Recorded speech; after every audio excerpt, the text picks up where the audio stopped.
My name is Carrie Mitchell. I'm the CEO of Las Cruces Machine and Manufacturing. I became very passionate about workforce development and education when we were finding it very difficult to find skilled technical skill sets. That's kind of what really sort of started me down this journey that's led us to completely restructuring, retooling the way we deliver education in Donana County.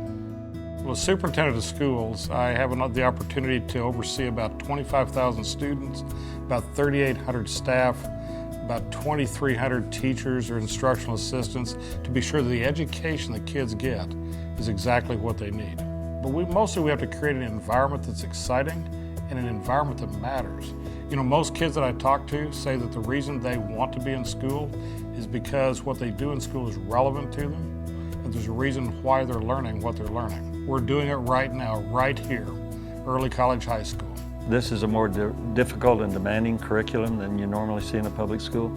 And also they do a lot of teamwork here. When I come to this high school and visit with it, I notice that the students are oftentimes in breakout sessions working with one another. About 30% of these kids are actually going to graduate in December with their associate's degree before they complete their high school diploma. The Early College High School is a program that creates more of a family environment for students, and that family environment is very attractive to students. And students who once thought about dropping out now would never drop out simply because they find it's a home here, it's a community, and they have a lot of friends here.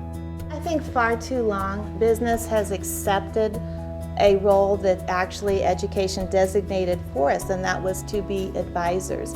And somehow in that relationship, we lost ownership of the product, of the problem, and most importantly, the process. At the end of the journey, people go to school with the hope of becoming more employable. We started out by bringing together the business community, the governmental entities, the public school systems, and the university to say, what can we do to make this right? The partnership that we have exemplifies what needs to happen in a community.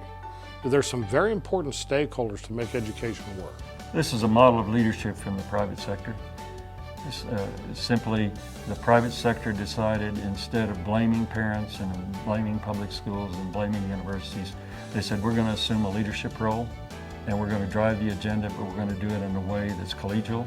And as a consequence, that leadership is provided for a very successful project. If you look at our demographics, you're going to find out that we have a high Hispanic population. You're going to find out that we have a lot of kids who have English as a second language, or families who are primary speakers of other languages than English. When I came to Las Cruces 6.5 years ago, we had a graduation rate of 54%, and that's not okay. We had to do something better. The Common Core standards that are now with us, I think, are a positive thing. We're going to go do what we know works, and that's own it, increase expectations, increase accountability, go for the return on investment, and try and get these kids' entry into market accelerated. We have to graduate with the highest level of skill sets we've ever had in America. Common Core, I think, begins to set that threshold to challenge us and give us guidance as to how to accomplish it. Education is critical. Education is far and away the most important economic and business development agenda item in the state of New Mexico. No dropouts. Every child will be successful, every child will graduate. And guess what? We're on track to make that happen this year.